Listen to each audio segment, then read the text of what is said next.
Hai semuanya, aku Dina Sampurasun. Ini adalah video pertama aku.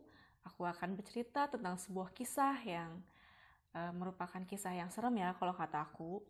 Tentang sebuah kisah pembunuhan seorang remaja berusia 13 tahun yang membunuh seorang anak kecil berusia 4 tahun. Yuk kita lihat kisahnya. Jadi gini, pada tanggal 2 Agustus tahun 1993, ada seorang remaja yang bernama Eric Smith. Dia sedang mengendarai sepedanya menuju ke tempat perkemahan di sebuah taman. Dia mengendarai terus sepedanya, mengendarai. Tiba-tiba dia melihat seorang anak kecil berusia 4 tahun yang bernama Eric Robbie. Nah, gak tahu ya, tiba-tiba ketika dia melihat anak itu, dia ingin mengajak anak kecil itu untuk pergi ke sebuah hutan. Aneh gak menurut kalian? Tiba-tiba naik sepeda, lihat seorang anak kecil, malah ngajak ke hutan. Terus anak kecilnya mau gak menurut kalian? Ya mau lah, namanya juga anak kecil kan. Ajak kemana juga, ya mau gitu kan. Nah, lalu pergilah mereka ke sebuah hutan. Diajak lah kan sama si Eric Smith tadi kan. Pergi ke hutan. Lalu sesampainya di sana, coba tebak, pasti kalian udah tahu kan apa yang si Eric Smith ini lakukan. Dia membunuh si anak kecil ini. Si Robbie ini dibunuh, caranya juga sadis lagi. Nih ya, membunuhnya itu dengan cara si Eric Smith ini membunuh dengan mencekik si Robbie. Setelah mencekik, lalu sebuah batu besar dipukulkanlah ke kepalanya si Robbie. Kasian gak sih, maksudnya ngeliatin anak kecil siapa tahu udah dicekek tiba-tiba gitu kan, dipukul pakai batu. Sedih banget. Bukan cuma itu aja, coba udah mati kan, ya bayangkanlah batu besar kena kepala, ya gimana gak mati gitu kan. Terus habis itu udah mati kan lah si Robbie ini kan, dibuka bajunya sama si Smith ini kan, Eric Smith. Setelah dibuka, disodomi. Gila gak sih disodominya pakai apa? Pakai batang kayu. Duh, nih orang ya belajar dari mana nih anak si Eric Smith ini ya, belajar ngebunuh, nodomi kayak gitu kan. Gila gak sih? Ya kasihan banget kan. Udahlah, lalu ditinggalkan lah di situ kan mayatnya. Si Eric Smith pulang. Lalu mamahnya si Robbie kan nyari-nyari lah, anakku mana ya, anakku mana gitu kan.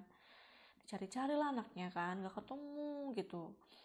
Nah, lalu ya udah lagi mana lagi kan, teleponlah ke polisi minta tolong bantuan. Dicari lah gimana, dicari di mana gitu kan, dekat rumahnya di mana gitu, nggak ketemu. Nah, terus dicari sama polisi itu kan. Nah, setelah 4 jam penyelidikan itu, mulailah ada tanda-tanda ketemulah si Robbie ini. Dan ternyata ditemukan sudah meninggal. Ternyata kasus ini merupakan kasus yang fenomenal, masuk ke berita utama nasional karena usia pembunuh yang masih remaja berusia 13 tahun dan korbannya juga masih anak kecil 4 tahun. Nah terus ya kan, udah ditemukan lah tadi kan yang mayatnya itu. Terus pas Eric Smith udah nyampe rumah kan, cuk nyampe rumah, dia ngaku lah sama si mamahnya kan. Lalu bilang kayak gini dong, mah aku udah ngebunuh ini loh, Robbie itu loh, Derek Robbie itu yang masih 4 tahun. Gila gak sih, ngaku kayak yang bangga gitu kan, mah aku udah ngebunuh seorang anak kecil. Lalu mamanya kaget kan, ya ampun kamu ngebunuh seorang anak kecil. Mamahnya kan saking takutnya juga gitu kan, langsung lah mamahnya dibawa ke polisi kan, langsung dibawa ke polisi lah,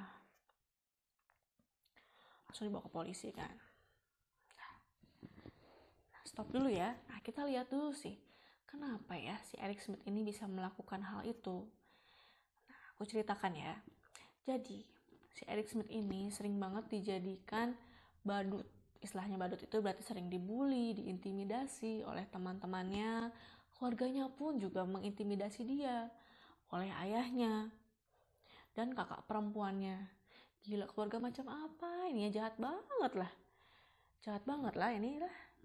Si babe sama si kakaknya ini dong, masa gak intimidasi. Jadi gini, ngebulinya tuh karena fisiknya si Eric Smith ini ya rada gimana ya? Ya, coba kita lihat fotonya ya. Nah, di fotonya ini kelihatan bahwa si Eric Smith ini kupingnya kan memang rada beda gitu ya. Diejek-ejek lah kupingnya. Jadi Eric Smith ini sering diejek-ejek. Kupingnya lah yang menjulang rendah gitu.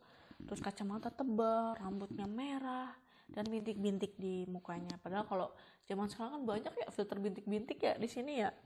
Nah, kalau ini zaman pada saat itu dia dibully, seperti itu nggak suka gitu kan. Dan ternyata si Eric Smith ini ketika diselidiki, ibunya pas lagi hamil dong minum obat-obatan epilepsi, Tridion, yang menyebabkan cacat lahir. Jadi yang menyebabkan si Eric Smith seperti itu fisiknya ya karena mamanya. Ya ampun mak, bu, aduh si emak ini gimana sih? Si anaknya dibully gitu kan, kasihan banget. Nah terus bapaknya udah tahu anaknya kayak begitu, malah dibully sama kakaknya tuh. Gila gak sih itu keluarganya, pusing dah. Kasihan banget juga sih ya kalau misalkan kita lihat si Eric Smith dibully kayak gitu kan. Nah jadi ketika dia kesal, sering diintimidasi, sering dibully sama keluarganya, sama teman-temannya, nah dia melampiaskannya ya itulah ngelihat si Derek Robbie ini kan, pas lihat wih ada anak kecil tuh.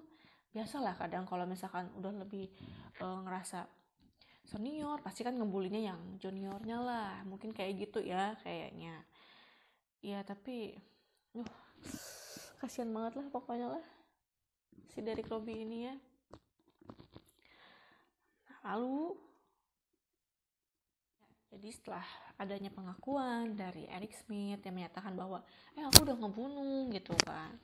Nah setelah mamanya bawa ke polisi, lalu pada tanggal 16 Agustus 1994, Eric Smith dinyatakan bersalah atas pembunuhannya dan dijatuhi hukuman maksimum bagi pembunuhan remaja minimal 9 tahun penjara seumur hidup.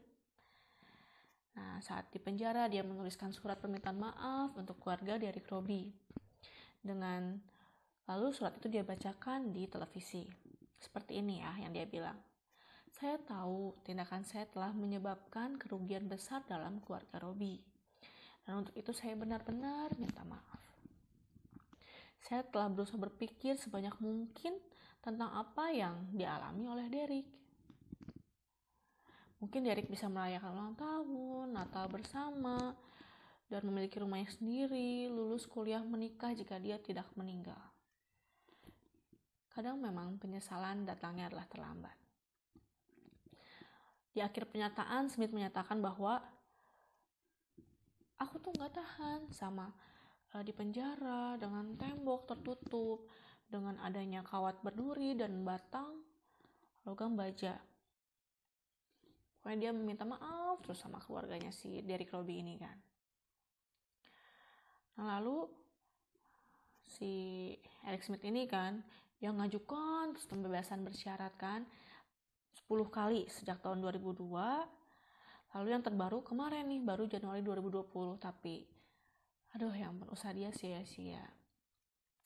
Pembebasan bersyaratnya nggak bisa gitu karena orang tuanya si Derek Robbie ini menentang. Ya mungkin ya secara manusia gitu ya, orang tua mana yang nggak hati gitu ketika melihat anaknya dibunuh gitu kan. Jadi itu sampai sekarang pun si Derek Robbie si Eric Smith ini belum keluar dari penjara. Jadi apa sih pelajaran yang bisa kita ambil dari kisah ini? Yang pertama adalah pembulian. Di sini siapa yang pernah membuli? Saya juga pernah membuli orang. Yuk kita sama-sama janganlah bully orang. Mungkin ya kalau ke teman dekat is okay lah ya. Mungkin karena udah tahu kepribadiannya seperti apa. Tapi akan lebih baik lagi kita menyebarkan hal-hal yang positif. Sama-sama saya juga belajar. Aku juga belajar untuk janganlah membuli. Atau mungkin yang pernah jadi korban bully. Aku juga pernah jadi korban bully. Yuk kita sama-sama mengampuni, sama-sama belajar untuk oke lah, mungkin kita pernah dibully, tapi anggaplah suatu yang dibully itu adalah hal positif yang kita miliki, kita harus syukuri itu dan jangan ada dendam atas tingkah laku orang-orang terhadap kita. Lalu yang kedua, untuk para orang tua, tolonglah jaga anaknya baik-baik. Kalau misalkan ada cacat atau mungkin dia ada luka batin atau hal lainnya, tolonglah jangan malah dibully. Keluarga itu kan justru harusnya mengayomi, sama-sama saling menguatkan gitu, sama-sama saling membangun, bukannya malah ngebully, ngeintimidasi gitu. Kasian banget kan Eric Smith ini kan, papahnya sama kakak perempuannya malah ngebully. Belum teman-temannya di sekolah gitu kan udah ngebully, pas ke rumah diejek lagi gitu kan. Kasihan, gimana gak stres gitu kan. Ya itulah, mungkin dari kisah ini kita pelajari hal itu ya, maksudnya kita juga menjadi pribadi yang lebih kaget. Kita harus belajar menjadi pribadi yang lebih baik. Oke? Itu kisah dari aku. Sampai jumpa di next video.